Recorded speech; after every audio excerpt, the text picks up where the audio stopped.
हमारे प्रभु और उद्धारकर्ता यीशु मसीह के नाम में सजीव वाहिनी के सारे दर्शकों को सादर प्रणाम। हमारा ये हिंदी वर्चुअल लाइव सर्विस आप हर रविवार 8:30 बजे यूट्यूब और फेसबुक में देख सकते हैं। दाऊद महाराज ये कहते हैं, तेरी उपस्थिति में आनंद की भरपूरी है। प्रभु में आनंद भरपूर पाने के लिए प्रभु में बने रहना है, प्रभु के वचन में बने रहना है और प्रभु के प्रेम में बने रहना है। चलिए इसी विश्वास के साथ प्रभु जी की उपस्थिति में आज आनंद भरपूर पाएं। प्रार्थना से शुरू करते हुए कुछ गीतों से इस परमपिता की स्तुति आराधना करेंगे।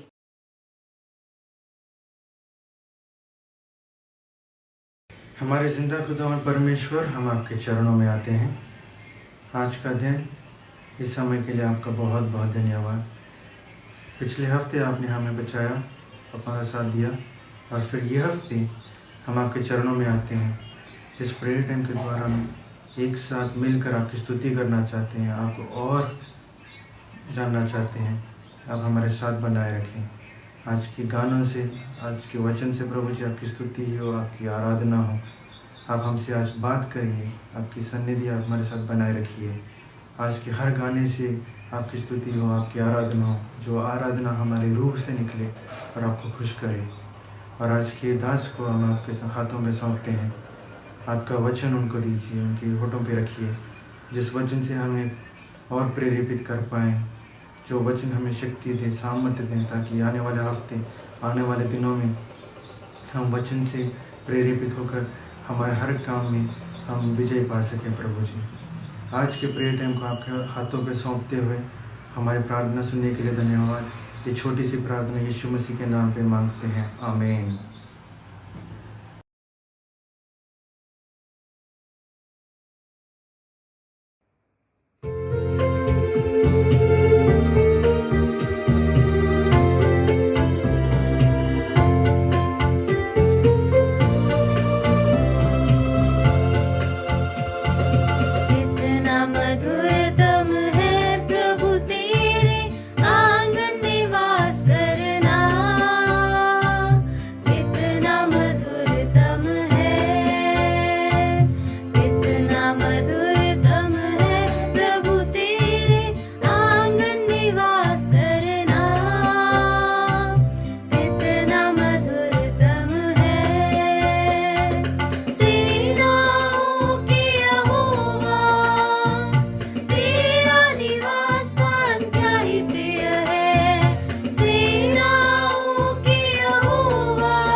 समय है वचन का। विश्वास के साथ प्रभु की ओर देखते हुए ये आशा करें कि वे हम सब से प्रत्येक रूप से बात करें। चलिए सुनते हैं प्रभु के वचन उनके दास के द्वार।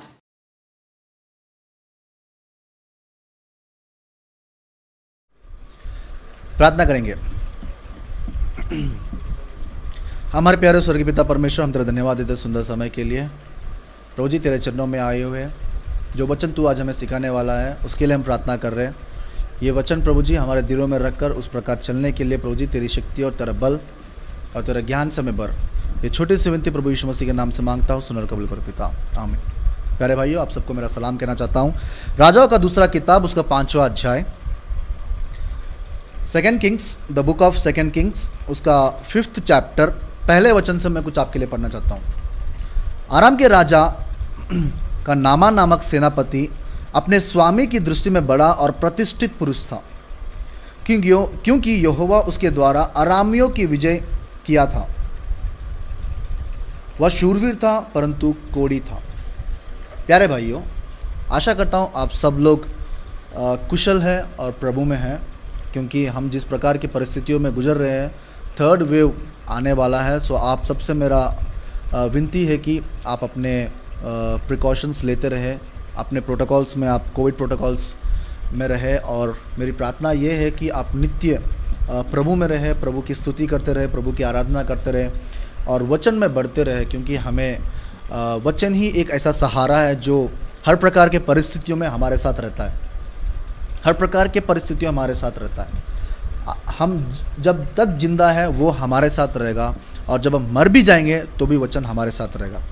ये है वचन के क्वालिटी। तो उस वचनों में से थोड़े वचन में आप हम लोग आज डिस्कस करेंगे।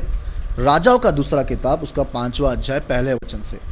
यहाँ पर मैं एक फैमिली के बारे में दिखाने वाला हूँ, जो फैमिली इतने पीड़ित और बंदियों में थे। यहाँ पे बता रहा है 5वां अध्याय, पहला वचन, आराम के राजा का नामान नामक सेनापति को अपने स्वामी की दृष्टि में बड़ा प्रतिष्ठित पुरुष था, क्योंकि यहोवा ने उसके द्वारा अरामियों को विजय किया था। वह शूरवीर था परंतु कोढ़ी था। उसके गुण यहाँ पे हमें ये दिख रहे हैं कि वो शूरवीर था। हर प्रकार के युद्ध में वो सबसे पहले रहता था, और युद्ध में अपने देश के लिए जब लड़ता था तो वह हमेशा जय को प्राप्त करता था। हर चीज़ में उसको विक्ट्री मिलता था, हर चीज़ में वो जीतता था। लेकिन उसको एक बीमारी थी, वो थी लेप्रेसी, कोढ़ी। दूसरा वचन, अरामी लोग दल बांधकर इज़राइल के देश में जाकर वहां से छोटी लड़की बंदी बनाकर ले आए थे, और वह नामान की पत्नी की सेवा कर रही थी। जब ये अरामी लोग दल बांधकर इज़राइलियों पर जाने लगे और इज़राइलियों पर जाकर उन पे हर प्रकार का अत्याचार करके उन सबको लूट कर और उन सबके बेटे बेटियों को लेके आने के बाद हमें यहाँ पे दिख रहा है कि एक छोटी सी बेटी, दूसरे वचन में एक छोटी लड़की बंदी बनाकर ले आए थे, और वह नामान की पत्नी की सेवा करती थी। वो लड़की के गुण हमें यह दिख रहे हैं कि वो बंदी हुई थी। वह आराम के किसी प्रांत की लड़की नहीं थी, वह एक इज़राइलियों की बेटी थी। इज़राइली मतलब प्रभु के निज जन, याजक रूपी लोग जो प्रभु के द्वारा चुने हुए थे। दुनिया में जितने भी लोग थे उन सब से पहला इंपॉर्टेंस परमेश्वर इज़राइलियों को देता था, क्योंकि उनमें से प्रभु यीशु मसीह को परमेश्वर लेके आना चाहता था दुनिया में। परमेश्वर ने अब्राहम, इसहाक और याकूब के विषय में कई प्रकार के वचनों को परमेश्वर ने पूरा किया। और जिस प्रकार अब्राहम, इसहाक और याकूब को परमेश्वर ने कहा था कि मैं तुम्हारे जनरेशंस को उनका प्रॉमिस लैंड में उनको लेके जाऊंगा। मतलब इजिप्ट में जब वे लोग बंदी बने हुए थे, स्लेवरी में थे, ईंटों का काम कर रहे थे, उस वक्त उनको परमेश्वर मूसा के साथ उन्हें अपने हाथों तले लेके जाके कनान देश में रखा। कनान देश में रखने के बाद वे अपने स्वभाव को ना बदल कर वे अपने बुद्धियों को ना बदलकर अपने निज जीवन में इतने बिजी हो गए थे कि परमेश्वर को वो दूर रख दिए थे। परमेश्वर की आराधनालयों में जिस प्रकार परमेश्वर ने एक विधि ठहराई थी, उस विधि के अनुसार वे नहीं जीते थे। उनका मन इतना गंदा हो गया था, उनका मन इतना बुराई में फंस गया था कि जो कुछ वे सोचते थे, परंतु सब कुछ वे बुरा ही सोचते थे। प्रभु जिस प्रकार उन्हें कहा था उस प्रकार की जिंदगी उन लोग की नहीं थी। प्रभु जब उनको बता रहा था कि तुम्हें किस प्रकार जिंदगी जीना है, लेकिन उस प्रकार की जिंदगी वे लोग नहीं जी रहे थे। इस इजराइलियों के बारे में परमेश्वर बहुत ही खेदित होकर उनको अनेक प्रकार की शिक्षाओं में, अनेक प्रकार की परिस्थितियों में, अनेक प्रकार के प्रॉब्लम्स में, ट्रबल्स में परमेश्वर उनको डालने दिया और डलवाते रहा। उसी प्रकार के एक प्रॉब्लम्स अरामियों के द्वारा परमेश्वर इजराइलियों के बीच में लेके आया। जब इजराइलियों के बीच में परमेश्वर अरामियों के द्वारा एक प्रॉब्लम को लेके आया, तो इजराइलियों में से एक छोटी बेटी को बंदी बनाकर नामान अपने घर में लेके गया, और वह बेटी, वह छोटी सी लड़की नामान की पत्नी की सेवा करती थी। नामान की पत्नी की सेवा करती थी। उस घर में वो एक मेड बन के रह रही थी। उस घर में, नामान के घर में, वह एक काम वाली की तरह काम कर रही थी, दासी की तरह काम कर रही थी। दासी वो है जो अपनी मर्जी का जीवन नहीं बिता सकता। दास वे लोग हैं जो अपने मर्जी का जीवन को नहीं बिता सकते। दास वे लोग हैं जो अपनी स्वामी की इच्छा के साथ ही जो स्वामी कह रहा है उसे करना है। जिस प्रकार का काम स्वामी बता रहा है, उस प्रकार का काम स्वामी को करना ही है। क्षमा करिए, उस प्रकार का काम दास को करना ही है। और वो लड़की नामान के घर में सेवा करती थी। और उसने, देखिए तीसरे वचन में क्या कह रही है, उसने अपने स्वामी से कहा, यदि मेरा स्वामी शोम्रोन के भविष्यद्वक्ता के पास होता तो क्या ही अच्छा होता, क्योंकि वह उसको कोढ़ से चंगा कर देता। प्यारे भाइयों, ये छोटी सी लड़की अपने स्वामी से बिना डरे हुए अपने स्वामी की पत्नी को कह रही है कि मेरा स्वामी, मतलब नामान के बारे में कह रही है कि इस समय में अगर वह शोम्रोन के भविष्यद्वक्ता के पास अगर रहता तो वह कोढ़ से उसे चंगा कर देता था। वह कोढ़ से उसे चंगा कर देता था। कितना मीठा वचन और कितना सुंदर वचन और कितना मन भावु वचन ये छोटी सी लड़की अपने स्वामी को कह रही है। क्या हमारे जीवन में भी इस प्रकार के होते हैं कि कोई हमें सलाह देते रहता है, कोई हमें सजेशंस देते रहता है, और सजेशंस भी हम लोग उन लोगों से लेते हैं जिसका कुछ स्टेटस है, जिनका कुछ समाज में या सोसाइटी में कुछ स्टेटस है, या उस सेक्टर में या उस वर्टिकल में उस बंदे को या उस बंदी को कुछ नॉलेज है, कुछ एक्सपीरियंस है, उन लोगों से हम सलाह लेते हैं। अगर हमारे घरों में किसी को मेडिकल प्रॉब्लम्स है तो हम लोग सलाह परफेक्ट डॉक्टर से लेते हैं, और एक डॉक्टर से हम सलाह नहीं लेते, उसी डॉक्टर का सलाह हम अपने पास रखते हुए, उस डॉक्टर का सजेशंस हमारे पास रखते हुए हम लोग एक और डॉक्टर के पास जाते हैं दूसरा सजेशंस लेने के लिए। अगर आपके घर में बच्चे हैं तो मेरा बच्चा अगर 10th हो गया या इंटर हो गया, 12th क्लास पास कर लिया, तो उसको डिग्री करवाना है या इंटर करवाना है या किसी वोकेशनल कोर्सेस में उसको पढ़वाना है, हम लोग अपने जाने पहचाने लोगों के पास जाके, अपने सोसाइटी में जिससे हमें पहचान है उनके पास जाके हम लोग पूछेंगे कि मेरा बेटा का इस प्रकार का इंटर हो चुका है, नेक्स्ट मैं उससे क्या करवाऊँ, नेक्स्ट मैं उससे क्या करवाऊँ। तो सलाह जब हम लेते हैं तो एक एक्सपीरियंस बंदे से लेते हैं, जो बंदे को उस वर्टिकल में या उस कोर्स के लिए कुछ नॉलेज हो, उस प्रकार के बंदे से हम लोग जाके सलाह लेते हैं। लेकिन यहां पे सलाह नामान की पत्नी को कौन दे रहा है? एक काम वाली दे रही है। नामान की पत्नी को सलाह कौन दे रहा है? एक काम वाली दे रही है।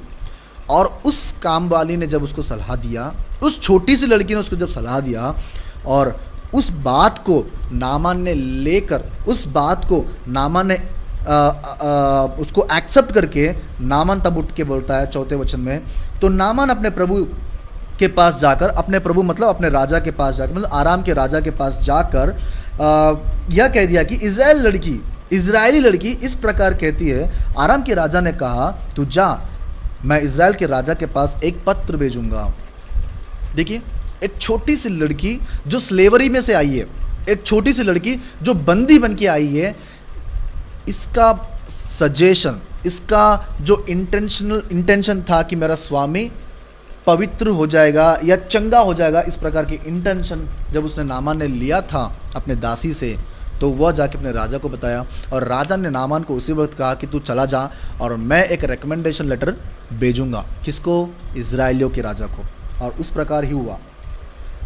5वां वचन, आराम के राजा ने कहा तू जा, मैं इजराइल के राजा के पास एक पत्र भेजूंगा। तब वह 10 किकर चांदी, 10,000 टुकड़े सोना, 10 जोड़े कपड़े साथ लेकर रवाना हो गया और वह इजराइल के राजा के पास वह पत्र ले गया जिसमें यह लिखा था, जब यह पत्र तुझे मिले तब जानना कि मैंने नामान नामक अपने कर्मचारी को तेरे पास इसलिए भेजा कि तू उसका कोढ़ दूर कर दे। यह पत्र पढ़ने पर इजराइल के राजा ने अपने वस्त्र फाड़े और बोला, क्या मैं मरने वाला और जिलाने वाला परमेश्वर हूं कि उस पुरुष को मेरे पास किसी को इसलिए भेजा कि मैं उसको कोढ़ से दूर करूं? सोच विचार तो करो, वह मुझसे झगड़े का कारण ढूंढता है। यह सुनकर इजराइल के राजा ने अपने वस्त्र फाड़े। परमेश्वर के भक्त एलीशा ने राजा के पास कहला भेजा, तू क्यों अपना वस्त्र फाड़े? अब वह मेरे पास आए तब जान लेगा कि इजराइल में एक भविष्यद्वक्ता है। तब नामान घोड़े और रथों समेत एलीशा के द्वार पर आकर खड़ा हो गया। तब एलीशा ने एक दूत से उसके पास यह कहला भेजा, तू जाकर यरदन में 7 बार डुबकी मार, तब तेरा शरीर ज्यों का त्यों हो जाएगा और वह शुद्ध हो जाएगा।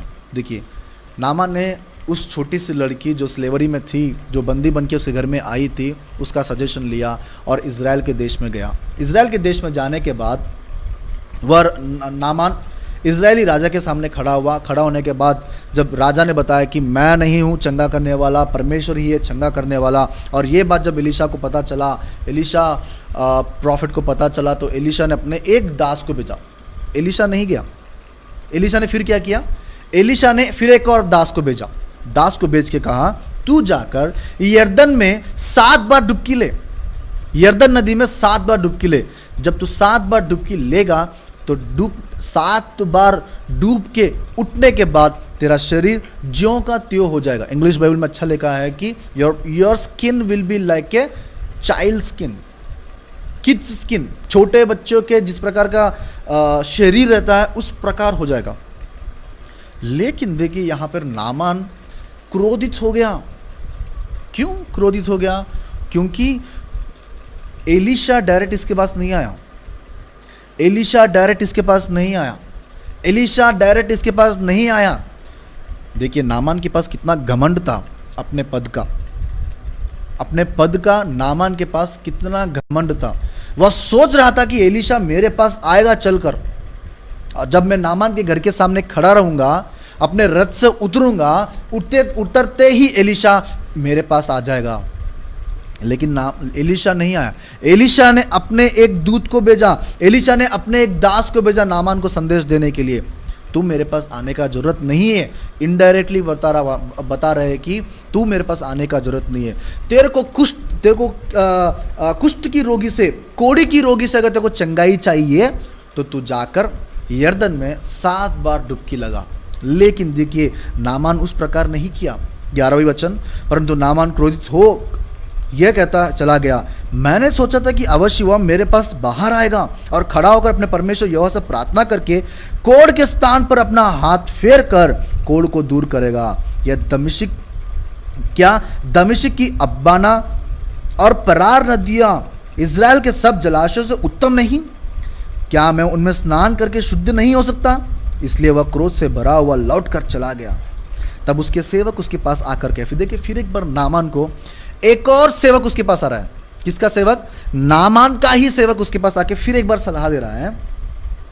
तब उसके सेवक पास आकर कहने लगे, हे हमारे पिता, यदि भविष्यद्वक्ता तुझे कोई भारी काम करने की आज्ञा देता तो क्या तू उसे ना करता?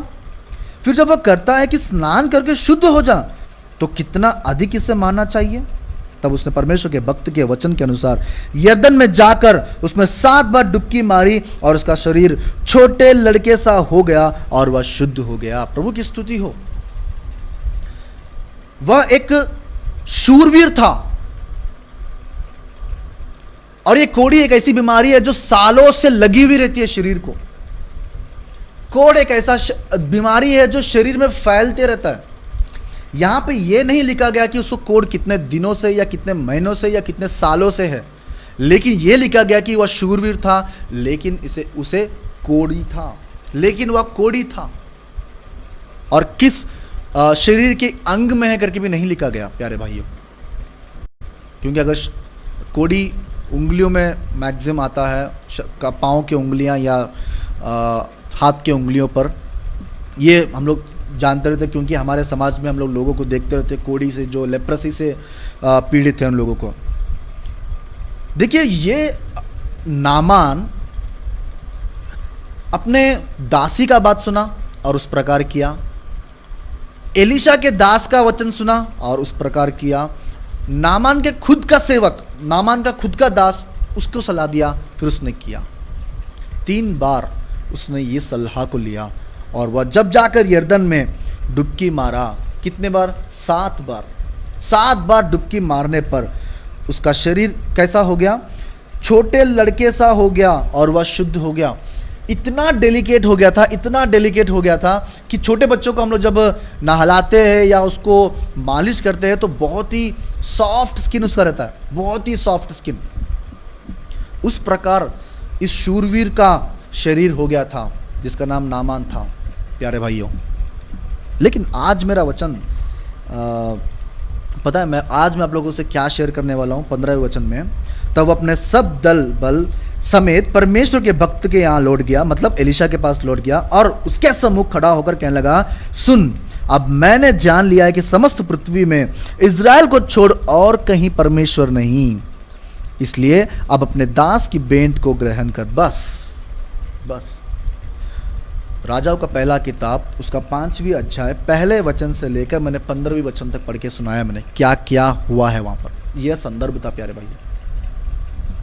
इस संदर्भ में हमें 4 लोग दिख रहे हैं। एक नामान, एक छोटी सी लड़की जो दास बन के नामान के घर को आई थी, एक है एलिशा, एक है परमेश्वर। फिर बताना चाहता हूं, एक है नामान, एक है छोटी सी लड़की जो इज़राइल से आई थी, दूसरा व्यक्ति है एलिशा और चौथा है परमेश्वर। प्यारे भाइयों, इज़राइली लड़की जो छोटी सी लड़की थी, कितने साल की हम लोग नहीं बता सकते।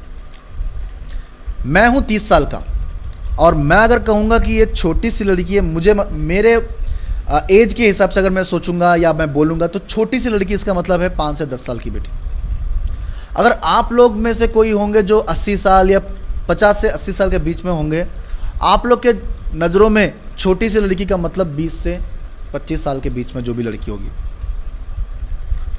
देखिए यहाँ पर छोटी सी लड़की के बारे में बताते हुए, छोटी सी लड़की के बारे में बताते हुए, छोटी सी लड़की ने, वह लड़की किस गोत्र में से थी? वह इज़राइली गोत्रों में से थी। वह किस प्रांत में से थी? वह इज़राइली प्रांतों में से थी। इज़राइली लोग किसके लोग थे? परमेश्वर के लोग थे। और परमेश्वर ने उन्हें हर प्रकार की बुराइयों में से, परमेश्वर ने हर प्रकार की बीमारियों में से उनको चंगा किया था। और ये इस एक्सपीरियंस को लेकर ये छोटी सी लड़की, पता नहीं इसके जीवन में क्या मेल परमेश्वर ने किया था, क्या हेल्प परमेश्वर ने किया था, क्या उस अच्छे काम को परमेश्वर ने किया था कि उसका विश्वास अन्य लोगों के बीच में होते हुए भी परमेश्वर के पास बना हुआ था। वह कह रही थी 3रे वचन में, उसने अपने स्वामिनी से कहा, डायरेक्ट नामान से नहीं, उसने अपने स्वामिनी से कहा, यदि मेरा स्वामी शोमरोन के भविष्यद्वक्ता बस होता तो क्या ही अच्छा होता। अच्छा वचन अगर आज हमारे पास कोई भी लेके आ रहा हो, एज फैक्टर नहीं प्यारे भाइयों, एज फैक्टर नहीं, वो आपसे बड़ा हो या आपके सेम एज का हो या आपसे छोटा एज का हो, अगर अच्छा वचन आपके पास लेके आ रहा है तो उसे ग्रहण करिए। ग्रहण करने में कोई प्रॉब्लम नहीं है, ग्रहण करने में कोई प्रॉब्लम नहीं है। उन सजेशंस को लीजिए आप, लेकिन अपना एनालिसिस आप करिए कि कौन सा सजेशंस को मुझे इंप्लीमेंट करना है और कौन सा सजेशंस को मुझे इंप्लीमेंट नहीं करना है। नामान ने एक छोटी सी लड़की का सजेशन लिया और वह शुद्ध हो गया। यही नहीं है, लेकिन छोटी सी लड़की ने अन्य देश के एक राजा के अधिकारी को, अन्य देश के एक राजा के सेनापति को परमेश्वर का वचन सुनाया, परमेश्वर से परिचय कराया। और बता रहा है, नामान बता रहा है, परमेश्वर के दास के पास गया, मतलब एलीशा के पास गया 15वीं वचन में, तब वह अपने सब दल बल समेत परमेश्वर के भक्त के यहां गया, लौट गया, उसके सम्मुख खड़ा होकर उसने कहा, सुन, अब मैंने जान लिया है। मैं पूछता हूं आप लोगों में से, आप लोगों ने कितने बार परमेश्वर के आश्चर्य कार्यों को देखा है? मैं आप लोगों से पूछता हूं कि आपने प्रभु का वचन कितनी बार सुना है? मैं आप लोगों को पूछता हूं, परमेश्वर का दास या परमेश्वर का भक्त आपके घर में आकर कितने बार वचन बताया है? और आपने कितने बार परमेश्वर को जान लिया है? सिर्फ एक आश्चर्य काम करने के बाद नामान ने जान लिया कि समस्त पृथ्वी में इज़राइल को छोड़ और कहीं परमेश्वर नहीं है। इसका मतलब क्या है पता है? वह जब आराम देश में रहता था तो भी उसने प्रार्थना किया होगा। आराम देश में जब रहता था तो भी उसने प्रार्थना किया होगा, लेकिन उसे कोढ़ से चंगाई नहीं मिली। आराम देश में रहते हुए भी वो अपने वैद्यों के पास जाकर, डॉक्टर्स के पास जाकर ट्रीटमेंट लिया होगा, लेकिन उसे चंगाई नहीं मिली। जब वह एलीशा के पास आकर, परमेश्वर का भक्त के पास आकर, परमेश्वर के भक्त जिस प्रकार उसको करने को कहा था उस प्रकार करने के बाद उसको चंगाई हुई। That was a course of action, that was a course. तुझे कितने बार लेना है? 7 बार डुबकी लेना है। जब हमको भी जब कभी कभार छोटा बुखार या सर्दी या कुछ अलग ट्रीटमेंट के लिए हम डॉक्टर के पास जाते हैं तो डॉक्टर हमें एक प्रिस्क्रिप्शन देता है कि भाई देखो, पहला दवाई 7 बार लेना है, सुबह 1 और शाम को 1। दूसरी दवाई तेरे को दिन में 1 बार लेना है, वैसे 7 दिन लेना है या 8 दिन लेना है या 10 दिन लेना है। और जब हम पूरा कोर्स को हम लोग पूरा करेंगे तो हमें चंगाई आएगी। बहुत से लोग ऐसा करते हैं ना कि प्रिस्क्रिप्शन देने के बाद जैसे ही कुछ चंगाई आया था ना तो लोग टैबलेट्स लेना बंद कर देते, और 2 या 3 दिन या 4 दिन के बाद फिर से वो वायरस उनके ऊपर अटैक करना स्टार्ट कर देता है। That is a course of action. उस प्रिस्क्रिप्शन को भी फॉलो करना है। कोढ़ी से चंगाई पाने के लिए एलीशा ने नामान को क्या कहा था कि तुझे 7 बार डुबकी लेना है, और 7 बार उसने नामान ने डुबकी लिया। 7 वर्ड बाइबल में बहुत बार लिखा हुआ है। 7 दिन परमेश्वर ने सृष्टि को बनाने के लिए लिया था। 7 बार इजरायलियों ने यरीहो का चक्कर काटा था।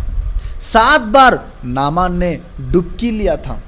और ऐसे पढ़ते जाएंगे तो 7 बार 7 वचन पर प्रभु यीशु मसीह क्रूस पे लटकते हुए जब अपना अंतिम श्वास ले रहा था तब उसने बताया था 7 7 7। क्यों बाइबल में 7 बार लिखा है? क्योंकि इब्रानियों के उनके फॉर्मेलिटीज या उनके ट्रेडिशन के हिसाब से 7 is an a complete word. 7 is an a complete word, मतलब कंप्लीट हो चुका है। कंप्लीट मतलब पूरा हो चुका है, मतलब भर चुका है। जैसे पानी में घड़े में पानी भरते हैं, उसी प्रकार घड़ा फुल हो गया, उसी प्रकार इस प्रोसेस को भी फुल करने के लिए 7 यूज करते हैं। तो हम लोग जब वचन पढ़ रहे हैं तो वचन में हमें यह समझ में आ रहा है कि जिस प्रकार दास ने उसे कहा था करने के लिए, उसी प्रकार नामान ने किया। देखिए, छोटी सी लड़की ने नामान के पास वचन को लेके आया। पता नहीं उसके जीवन में क्या हुआ था कि परमेश्वर पे उसका भरोसा टिक गया था। आज इस प्रकार के कई प्रकार के आशीर्वादों से हमारा घर भरा हुआ है। प्यारे भाइयों, घर हमारा भरा हुआ है, लेकिन क्या आप कितने लोगों को परमेश्वर के बारे में बता चुके हो?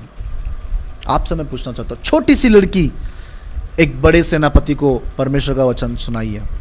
छोटी सी लड़की एक शूरवीर को परमेश्वर का वचन सुनाई है। आज हम लोग क्या उस प्रकार की जिंदगी जी रहे हैं?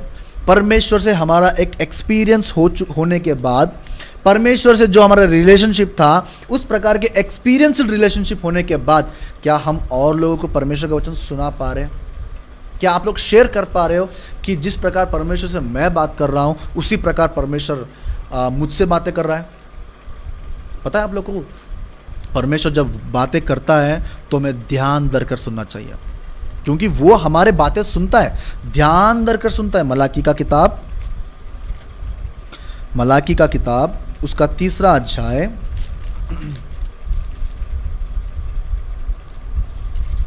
मलाकी का किताब उसका 3रा अध्याय 16वीं वचन में देखिए क्या लिखा है। The book of Malachi 3rd chapter 16th word. तब यहोवा का भय मानने वालों ने आपस में बातें की और यहोवा ध्यान धरकर उनकी सुनता था। और जो यहोवा का भय मानते और उनका नाम का सम्मान करते, उनके स्मरण के निमित्त उसके सामने एक पुस्तक लिखी जाती थी। परमेश्वर के भय को मानने वाले, परमेश्वर के भय को मानने वाले जब परमेश्वर के बारे में बातें करते हैं तो वो ध्यान धरकर हमारी सुन रहा है कि वे लोग मेरे बारे में क्या बात कर रहे हैं, वे लोग मेरे बारे में क्या बात कर रहे हैं। लेकिन अपने क्रियाओं के कारण, अपने हैबिट्स के कारण, अपने आलोचना के कारण, अपने नज़र के कारण परमेश्वर के नज़रों में हम लोग इतने गिर चुके हैं कि वह सुनना छोड़ दिया था। यशायाह का किताब इस वचन को देखिए, सब लोग बाइबल को ओपन करिए। 3रा अध्याय, यशायाह का किताब 3रा अध्याय 9वें वचन से पढ़ रहा हूँ। The book of आइज़ाया 3rd chapter 9th word से मैं पढ़ रहा हूँ। उनका चेहरा भी उनके विरुद्ध साक्षी देता था। वे सोदोमियों के समान अपने पाप को आप ही बकनाते और छिपाते हैं। उन पर हाय, क्योंकि उन्होंने अपनी हानि आप ही की है। धर्मियों ने उसको भला होगा, क्योंकि वे अपने कामों का प्रतिफल पाएंगे। धर्मियों से कहो कि उनका भला होगा, क्योंकि वे अपने कामों का प्रतिफल प्राप्त करेंगे। दुष्ट पर हाय, उनका बुरा होगा, क्योंकि उसके कामों का फल उसको मिलेगा। और देखिए वचन 5वां अध्याय 5th चैप्टर। पहले हम लोग ये पढ़ेंगे, पहला अध्याय, यशायाह का पहला अध्याय उसका 15वीं वचन से पढ़ रहा हूं। जब तुम मेरी ओर हाथ फैलाओ, तब मैं तुमसे मुख फेर लूंगा। तुम कितनी भी प्रार्थना ना करो तो भी मैं तुम्हारी ना सुनूंगा, क्योंकि तुम्हारे हाथ खून से भरे हुए हैं। अब अपने को धोकर पवित्र करो, मेरी आंखों के सामने अपने बुरे कामों को दूर करो। भविष्य में बुराई करना छोड़ो, भलाई करना सीखो। यत्न से न्याय करो, उपद्रवी को सुधारो। अनाथ का न्याय चुकाओ, विधवा का मुकदमा लड़ो। प्यारे भाइयों, वचन हमें कह रहा है कि अपने स्वभाव को बदलो और परमेश्वर के वचनों का प्रचार करो, परमेश्वर का वचन का प्रचार करो। छोटी सी लड़की ने एक फैमिली में हैप्पीनेस को लेके आई है। छोटी सी लड़की ने एक अंधेरे में जो फैमिली था उसमें प्रकाश डाला है, और छोटी सी लड़की के कारण स्वर्ग में स्तुति और महिमा हो रही है। क्योंकि आराम के देश में एक सेनापति जो अधिकारी साई में था, उसने परमेश्वर को जान लिया था, उसने परमेश्वर को मान लिया था, उसने परमेश्वर पर विश्वास करना स्टार्ट कर दिया था। हमारे जीवन में भी हम कई प्रकार के आश्चर्य कर्मों को देख चुके, कई प्रकार के अद्भुत कार्यों को देख चुके, कई प्रकार के वचनों को सुन चुके, कई प्रकार के दासों को हम लोगों ने देख चुके, उनके वचनों को सुने हुए। लेकिन उस वचन से क्या हमारा लाभ हो रहा है या दुर्लभ हो रहा है? परमेश्वर का वचन दो मूवी एक तलवार है। वह वचन जब हमारे जीवन में आता है तो हर प्रकार से हमें वह विचार में डालता है, तुझे क्या करना है और तुझे क्या नहीं करना है। छोटी सी लड़की आज हमें एक सबक सिखा रही है। छोटी सी लड़की, उसका एज बाइबल में कहीं पे भी नहीं लिखा हुआ है, लेकिन उसने एक आत्मा को बचाया है। परमेश्वर का वचन जब आपके पास आता है, क्या आपके पास जो परमेश्वर का वचन आता है, क्या वो वचन आप ही के पास रह रहा है या आपसे किसी और को ट्रांसमिट भी हो रहा है, आपसे किसी और को कम्युनिकेट भी हो रहा है, आपसे किसी और को शेयर भी हो रहा है? करना पड़ेगा प्यारे भाइयों, क्योंकि हमें इस दुनिया में परमेश्वर ने इसलिए भेजा है कि तुम फूलो, फलो और बढ़ो। जितने लोगों को परमेश्वर अभी तक परिचय नहीं हुआ है, उन सब के लिए परमेश्वर हमारे से विनती कर। कुरिन्थियों की पत्री देखिए, कुरिन्थियों की पहला पत्री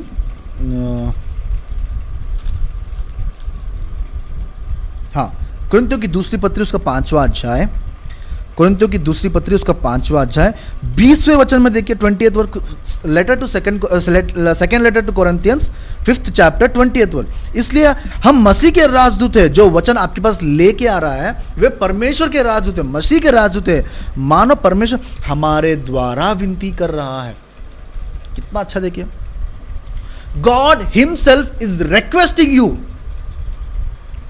परमेश्वर विनती कर रहा है, अपने जीवन को बदलो, अपने जीवन को बदलो, अपने जीवन को बदलो। कितने वचन आज हम लोग सुन चुके हैं, कितने प्रकार के वचनों को आज हमने ध्यान दे के सुना था। क्या वह वचन आज हम में है? हम में है? थिस्सलुनीके की पहली पत्री,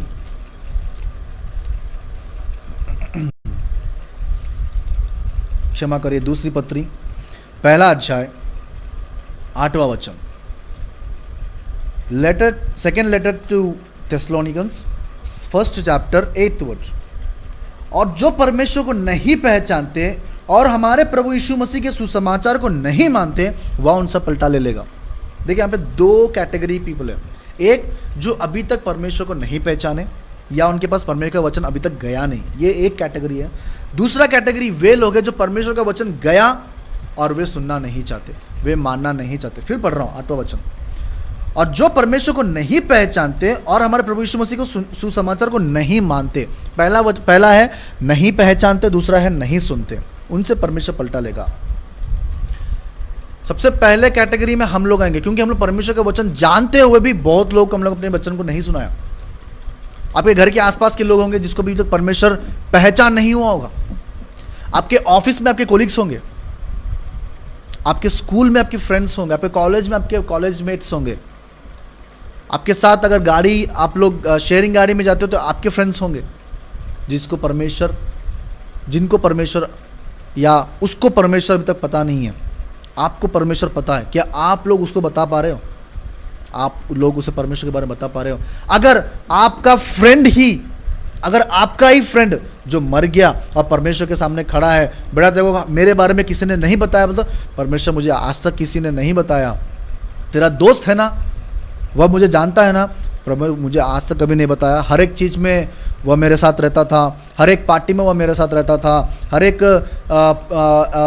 जहाँ पे भी हम जाते थे तो साथ मिलके जाते थे, लेकिन कभी भी तेरे बारे में मुझे बताया नहीं करके बताते हम लोग।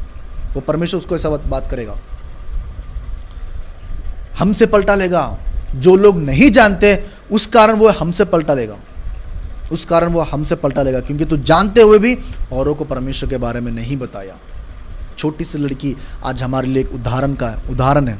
छोटी सी लड़की का एज, छोटी सी लड़की जो काम करी है, आज हमारे लिए एक रियल टाइम प्रैक्टिस है, एक रियल टाइम प्लान है जो हमें आज इम्प्लीमेंट करना है। कि छोटी सी लड़की ने परमेश्वर के दास के बाद एक कोढ़ी इंसान को भेजी है। एक छोटी सी लड़की ने परमेश्वर के दास के पास, एक छोटी सी लड़की ने परमेश्वर के दास के पास एक बीमार इंसान को भेजा। उसी प्रकार आज हम भी पापी के समान बीमार हैं। पाप भी एक बीमारी है, और उसका पाप का चंगा करने वाला सिर्फ प्रभु यीशु मसीह। हमें भी उसी प्रकार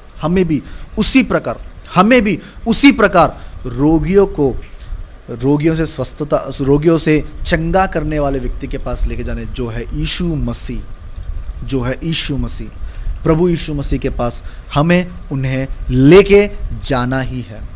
ये काम हमें परमेश्वर ने दिया है, और वो विनती कर रहा है कि जिस किसी को मैं अभी तक परिचय नहीं हूँ उनको मेरे पास बुलाओ, उनको मेरे पास लेके आओ, और वे सब जान लेंगे कि समस्त पृथ्वी में इज़राइल को छोड़ और कहीं परमेश्वर नहीं है प्यारे भाइयों। हाँ प्यारे भाइयों, प्रभु यीशु मसीह इतना दयालु है, प्रभु परमेश्वर इतना दयालु है, इतना करुणामय है कि हम लोग हर एक दिन प्रभु की इच्छा को जानते हुए भी उसकी इच्छा के अनुसार नहीं चल पा रहे, लेकिन फिर भी वह हमें प्रतिरोज हमें देते हुए जा रहा है। हर एक दिन हम लोग जिंदा उठ रहे हैं, हमारे कामों को आराम से जा पा रहे हैं, हमारे ड्राइविंग करते समय वो हमारे साथ है, किसी प्रकार के एक्सीडेंट्स हमें नहीं हो पा रहे, किसी प्रकार के प्रॉब्लम्स में हम लोग नहीं है, हर प्रकार से हम लोग परफेक्ट है, क्योंकि उसकी करना आज हम पर है। लेकिन हम लोग इसलिए संतोष है क्योंकि वो हमारे लिए सफर हो रहा है, हम लोग इसलिए हैप्पी है क्योंकि वो हमारे लिए सैड है। क्या आप लोग परमेश्वर को खुश करना चाहते हो तो आप लोग जान लीजिए कि आपको फूलना है, फलना है और बढ़ना है। आत्मिक आशीषों से भरपूर हो जाओ और आत्मा के द्वारा प्रेरित होकर अन्य लोगों को सुसमाचार सुनाइए, अन्य लोगों को सुसमाचार सुनाइए। सुसमाचार सुनाना ही हमारा काम है, कर्तव्य है, रिस्पॉन्सिबिलिटी है, ड्यूटी है। जितना इंटरेस्ट से हम लोग पढ़ते हैं, जितना इंटरेस्ट से हम लोग काम करते हैं, उतना ही इंटरेस्ट हमें सुसमाचार का कामों को भी करना चाहिए। छोटी सी लड़की ने किया, क्या आम लोग नहीं कर पाएंगे? छोटी सी लड़की, वो अपने घर में रहती थी क्या? नहीं। वो अपने माता पिता के पास रहती थी क्या? नहीं। वो अपने बंधु मित्रों के पास है क्या? नहीं। वो अपने स्वदेश में है क्या? नहीं। वो बंदी बना के दूसरे देश को लेके गई हुई थी। वो परमेश्वर के ऊपर रो सकती थी कि मैंने ऐसा क्या काम किया कि तूने मुझे अपने माता पिता से दूर किया, मैंने तेरे विरुद्ध ऐसा क्या काम किया कि तूने मेरे स्वदेश से मुझे दूर किया। नहीं, she was extremely happy because she was serving the God. She was extremely happy because she is thinking that God is with her. वो इतनी खुश थी कि जहां कहीं मैं जाऊंगा या जाऊंगी, परमेश्वर मेरे साथ है, परमेश्वर मेरे साथ है, परमेश्वर मेरे साथ है। क्या हम लोग अपने घरों में रहते हुए, अपने ही लोगों के बीच में रहते हुए, अपने ही बंधु, अपने ही रिलेटिव्स के बीच में रहते हुए, अपने ही ओन कंट्री, अपने ही ओन सिटी में रहते हुए हम लोग सुसमाचार नहीं सुना सकते? सुना सकते हैं। If there is a will, there is a way. अगर आप लोग चाहते हो, हम लोग नया फोन खरीदते तो हम लोग स्टेटस में लगा देते हैं, हम लोग नया साड़ी या नया ड्रेस या नया चप्पल या नया वॉच, कुछ भी नया खरीद लीजिए, आज व्हाट्सएप स्टेटस में लगा देते, फेसबुक में स्टेटस में लगा देते, इंस्टाग्राम में लगा देते, यूट्यूब में लगा देते, हर एक जगह चले जाता है कि बंदे ने नया कुछ गाड़ी खरीदा या नया फ़ोन खरीदा या नया कुछ वस्तु खरीदा। आप लोगों ने परमेश्वर को जाना है, क्या आप लोग नहीं चाहते कि और लोग परमेश्वर को जाने?